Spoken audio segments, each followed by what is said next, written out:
Hello friends, मैं अशोक स्वागत करता हूं अपने इस प्लेटफॉर्म पर जहां आप लोग को 8 फरवरी 2025 का करंट अफेयर्स पूरा डिटेल्स में डिस्कशन किया जाएगा।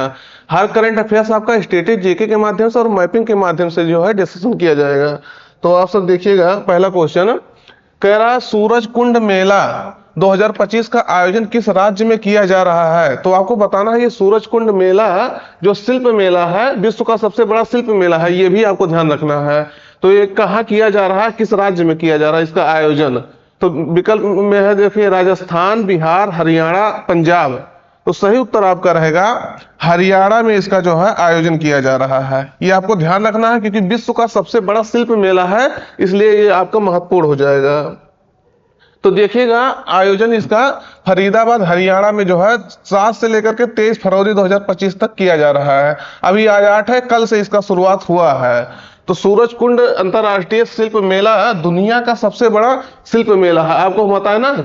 ये आपको ध्यान रखना है। इस आपकी बस का थीम राज्य देखेंगे तो थीम राज्य जो है मध्य प्रदेश और उड़ीसा को जो है बनाया गया है। ये आपका पूछा जा सकता है कि अभी जो शिल्प मेला हुआ है, सूरज कुंड मेला जिसे कह रहे हैं, उसके जो है थीम राज्य किसको किसको बनाया गया था। तो आपको 4 विकल्प दे देगा, तो उसमें से आपको बताना होगा। तो मध्य प्रदेश और उड़ीसा को जो है सॉरी थीम राज्य के रूप में जो है घोषित किया गया है। और वहीं देखेंगे सहयोगी देश है या पार्टनर कंट्री कौन है। तो आप देखेंगे पार्टनर कंट्री बिमस्टेक देश है। अब आप कहेंगे बिमस्टेक देश है, तो इसका मतलब क्या होता है। तो बिमस्टेक एक संस्था है, संगठन है, इसमें 7 सदस्य होते हैं। तो अभी इसके बारे में भी देख लेना जरूरी हो जाता है। तो ये देखिएगा, BIMSTEC the Bay of Bengal initiative for multi sectoral technical and economic cooperation. तो इसका फुल फॉर्म है, ये आपको ध्यान रखना है। ये 1997 में जो है गठित किया गया था। इसके जो है देखेंगे 7 मेंबर्स इसके कंट्री हैं, देश मतलब इसके सदस्य हैं। देखेंगे इसमें कौन कौन से देश हैं। जो ये आपका बंगाल की खाड़ी देखेंगे, तो बंगाल की खाड़ी के आसपास लगते हुए जो है देश इसके सदस्य हैं। उसमें देखेंगे नेपाल हो गया, भूटान हो गया, Bangladesh, India, Thailand, Myanmar, Sri Lanka. तो ये 7 देश जो है बिमस्टेक के सदस्य है। इसी को जो है पार्टनर कंट्री के रूप में बनाया गया है। तो ये आपको ध्यान रखना। 1997 में जो है बैंकॉक डिक्लेरेशन हुआ था, उसके तहत, बैंकॉक जानते होंगे कहाँ है, थाईलैंड में है। तो वो डिक्लेरेशन हुआ था, उसके तहत इसको जो है स्थापित किया गया था। यही है कि जो है इकोनॉमिक्स डेवलपमेंट कैसे होगा इस क्षेत्र में जो है, और कैसे जो है देखिएगा टेक्निकल एंड इकोनॉमिक कोऑपरेशन कैसे बढ़ाया जाता है, बढ़ाया जाए। तो इस सब मुद्दे पर जो है कार्य करने के लिए इस संगठन को स्थापित किया गया था। ये 7 देश के बारे में आपको याद रखना है, बहुत महत्वपूर्ण है, क्योंकि यहाँ से क्वेश्चन पूछा जाता है कि बिमस्टेक में जैसे मान लीजिए 4 देश दे दिया इसमें से। अब इसमें से कोई दे दिया कि यहाँ पाकिस्तान मान लीजिए विकल्प में आ गया, श्रीलंका को काट दीजिए, यहाँ पाकिस्तान विकल्प में आ गया। तो आपसे पूछ सकता है कि इसमें से कौन सा सदस्य इसका नहीं है। तो पाकिस्तान विकल्प में दे दिया, तो वहां आपको लगाना है कि पाकिस्तान इसमें इसका सदस्य नहीं है। तो इस तरह से जो उसको ध्यान रखना है। देखिएगा जितने सदस्य हैं, ये इंडिया हो गया, नेपाल हो गया, भूटान हो गया, म्यांमार हो गया, बांग्लादेश, श्रीलंका और थाईलैंड। तो ये क्या हो गया, ये बंगाल की खाड़ी आपकी है, आप जानते होंगे। तो इससे जो देश सटे हुए हैं वो है, या जो बंगाल की खाड़ी से सीधे जो है अपना व्यापार करते हैं, वो 2 देश हैं। दो देश इसमें ऐसे हैं जो बंगाल की खाड़ी से सीमा नहीं साझा करते हैं, लेकिन यहाँ से वो व्यापार अपना करते हैं। सबसे नजदीक इनका यही पड़ता है। तो ऐसा कह सकते हैं कि इनको भी इसीलिए शामिल कर दिया गया है। तो ये 7 कंट्री आपके हैं, तो ध्यान रखना है। अगला देखिएगा, संयुक्त राज्य अमेरिका के बाद किस देश ने विश्व स्वास्थ्य संगठन वर्ल्ड हेल्थ ऑर्गेनाइजेशन WHO से जो है अलग होने की घोषणा कर दिया है, डिक्लेयर कर दिया है कि हम भी अब अमेरिका ने तो छोड़ दिया है WHO, अब हम भी जो है WHO छोड़ देंगे। तो किस देश ने कहा है आपको बताना है। विकल्प में है अर्जेंटीना, वेनेजुएला, बेलारूस और कोलंबिया। तो इसमें से कौन सा देश जो है छोड़ दिया है WHO। तो सही उत्तर आपका रहेगा अर्जेंटीना ने। अर्जेंटीना ने घोषणा किया है कि हम इसका WHO का सदस्य नहीं रहेंगे।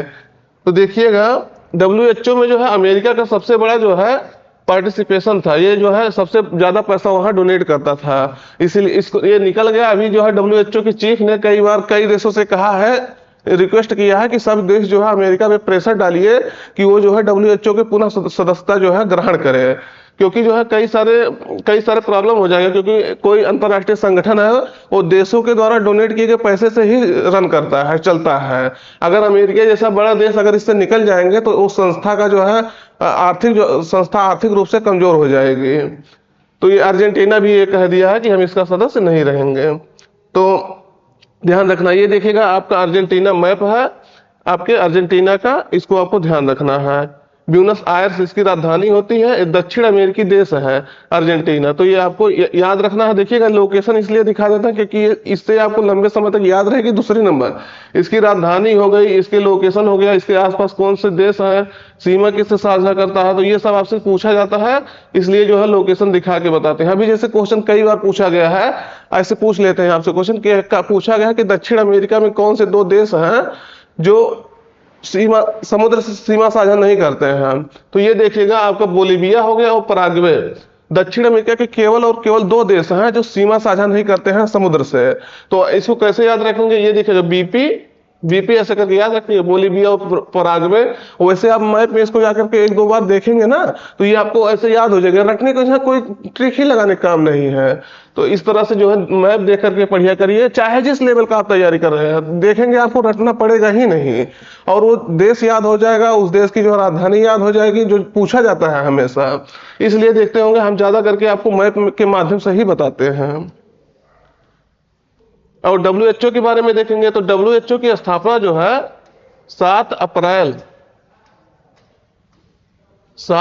1948 को हुआ था। इसीलिए जो है 7 अप्रैल को जो है अंतर्राष्ट्रीय स्तर पर जो है विश्व स्वास्थ्य दिवस मनाया जाता है। तो ये आपको ध्यान रखना है। कब हुआ था? 7 अप्रैल 1948 को हुआ था। किसकी स्थापना? वर्ल्ड हेल्थ ऑर्गेनाइजेशन की। इसका हेडक्वार्टर कहाँ है? तो हेडक्वार्टर इसका जो है जिनेवा, स्विट्जरलैंड के जिनेवा में है। ये आपको ध्यान रखना है, ये सब बातें महत्वपूर्ण होती हैं। और भारत इसका सदस्य है, जान ही रहे हैं। अभी निकलने के लिए कहा गया है यूएसए द्वारा और अर्जेंटीना द्वारा, ये आपको बता ही दिए।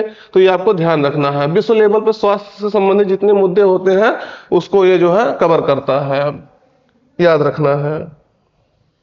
अगला है आरबीआई द्वारा कटौती के बाद नई रेपो रेट जो है, ये रेपो रेट अभी आपको हो सकता है कई लोग को जो है समझ में ना आए रेपो रेट क्या होता है। तो कह रहा आरबीआई द्वारा कटौती के बाद नई रेपो रेट क्या जो है रखा गया है, क्या है? तो विकल्प में है 6%, 6.25%, 6.50%, 6.75%। तो आपको बताना है आरबीआई द्वारा रेपो रेट जो है घटा करके क्या कर दिया गया। ये कह रहा है ना कटौती करके जो है क्या कर दिया गया है। और आप देखेंगे तो पिछले 5 वर्षों में आरबीआई ने जो है लगभग रेपो रेट में पहली बार कटौती की है। तो ये रेपो रेट पहले देखिएगा, आप आंसर देखिए। तो सही उत्तर आपका रहेगा 6.25% कर दिया है। वो भी किससे घटा करके? 6.50 से घटा करके, यानी 0.25 की कटौती किया, इतना परसेंट की कटौती किया है। तो ध्यान रखना। अब इससे फायदा क्या होता है, रेपो रेट पहले जानिए तब बताते हैं क्या फायदा होगा। जैसे आप जाते होंगे निश्चित रूप से कहीं आप या आपके परिवार कभी ना कभी किसी से जो है पैसा उधार लिए होंगे, ऋण लिए होंगे। उसी तरह से जो कमर्शियल बैंक होते हैं, भारत के जितने भी कमर्शियल बैंक होते हैं उनको आप जानते होंगे कि आरबीआई उसको गवर्न करता है। आरबीआई को इसलिए बैंकों का बैंक कहा जाता है। तो क्या होता है, जब कमर्शियल बैंकों की जो है ऋण की आवश्यकता होती है तो कहाँ जाते हैं? आरबीआई के पास जाते हैं। जैसे हमको जो है लोन की आवश्यकता या ऋण की आवश्यकता हुई तो हम कहाँ गए? कमर्शियल बैंक के पास गए, एसबीआई के पास, पीएनबी के पास, एक्सिस बैंक के पास। तो क्या होता है कि अगर उन बैंकों को अगर ऋण की आवश्यकता हुई तो कहाँ जाएंगे? आरबीआई के पास। तो आरबीआई उनको जो है ब्याज देता है, ऋण देता है, सॉरी ब्याज नहीं देता, ऋण देता है, ब्याज पर देता है ऋण। तो उसी जिस ब्याज दर पर जो है वो ऋण देता है, आरबीआई जिस ब्याज दर पर देता है उसी को रेपो रेट कहा जाता है। और क्या होता है, आरबीआई भी जो है इन बैंकों से लोन लेता है, ऋण लेता है। तो क्या उसे क्या कहते हैं? रिवर्स रेपो रेट कहा जाता है। तो ये आपको दोनों बातें याद रखना है। ये आपको बहुत बार क्वेश्चन में इकोनॉमिक्स के अंतर्गत पूछा गया है।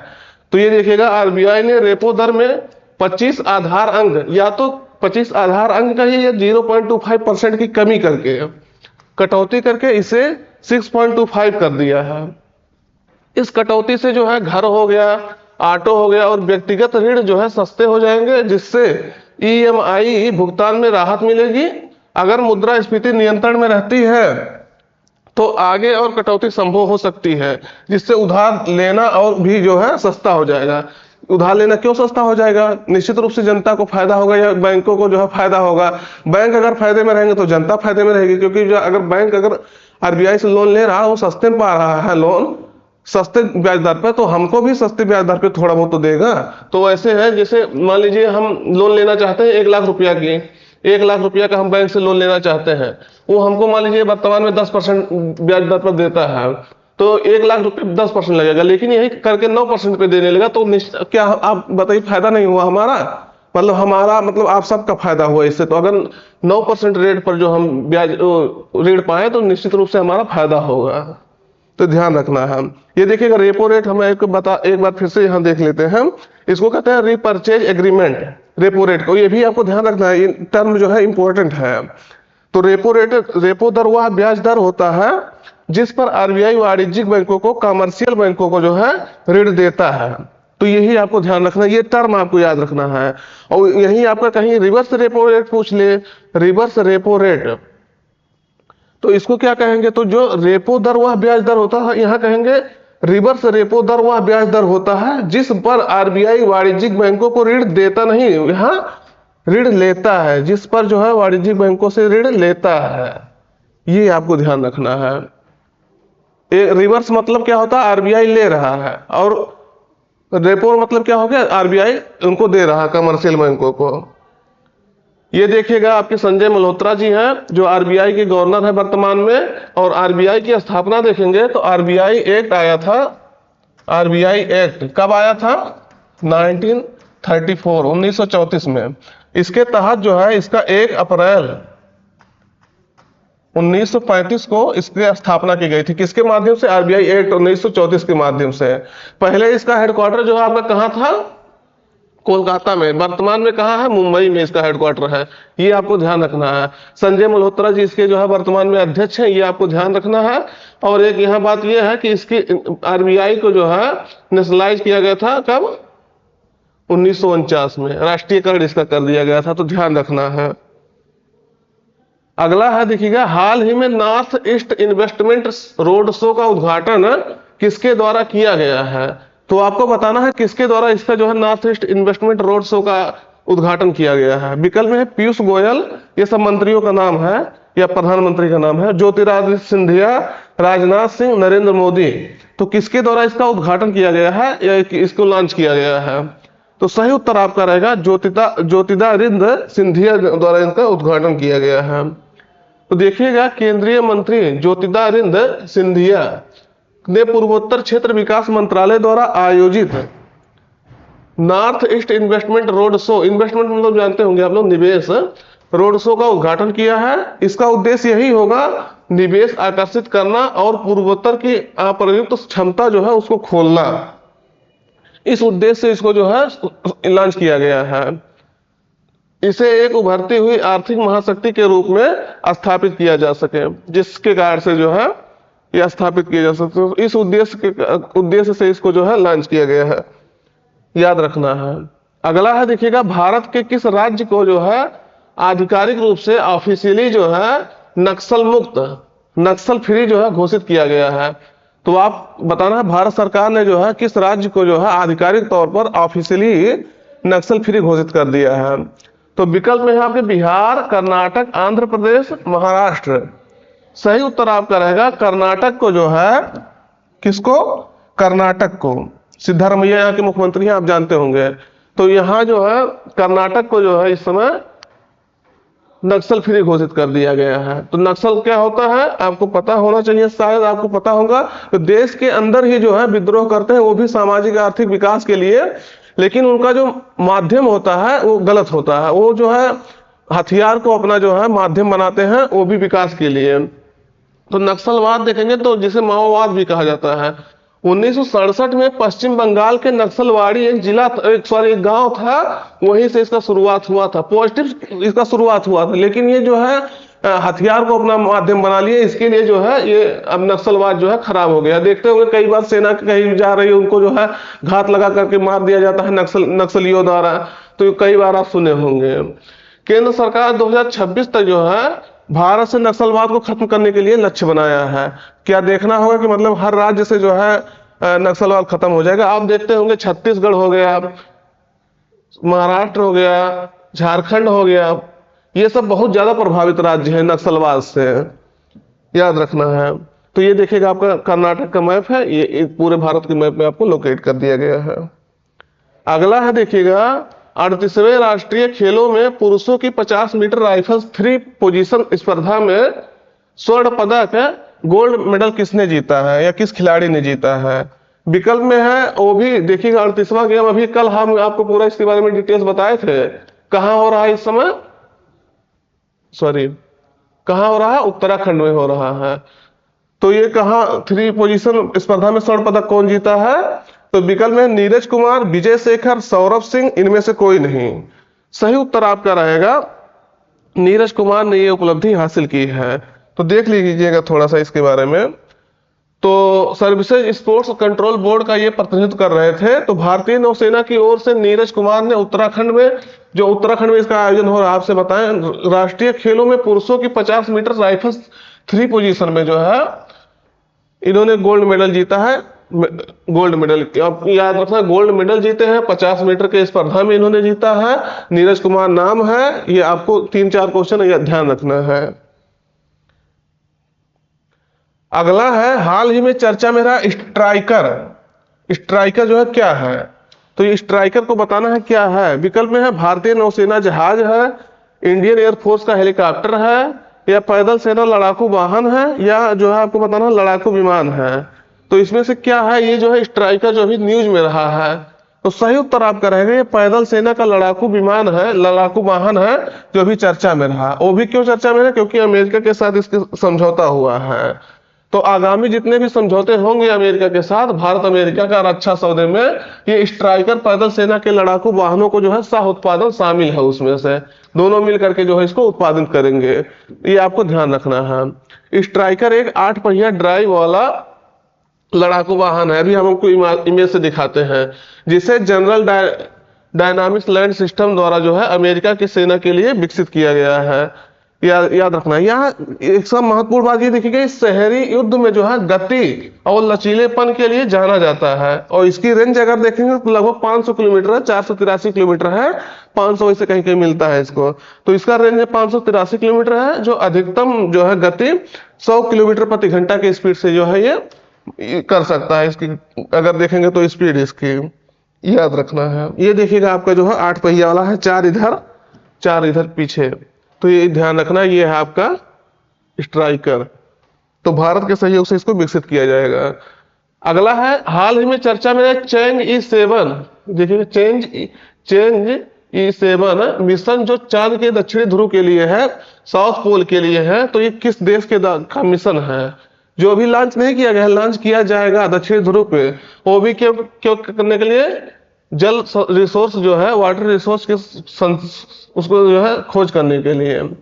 तो किस देश का मिशन है, विकल्प में है देखिएगा जापान, रूस, चीन, इंडोनेशिया।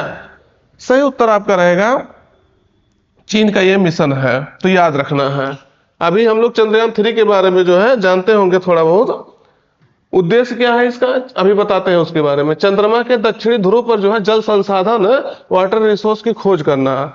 इस मिशन में एक फ्लाइंग रोबोट जो है शामिल होगा, जो चंद्रमा के कठिन भूभाग को पार करने के लिए बनाया गया होगा। तो ये आपको देखना होगा, फ्लाइंग रोबोट भी इसमें शामिल होगा। और इस मिशन के तहत जो है चीन जो है 2030 तक चंद्रमा पर एक अस्थायी रिसर्च सेंटर खोलने के लिए योजना बना रहा है। इस मिशन का जो नाम है, ध्यान रखना है किसका मिशन है, तो चीन का मिशन है।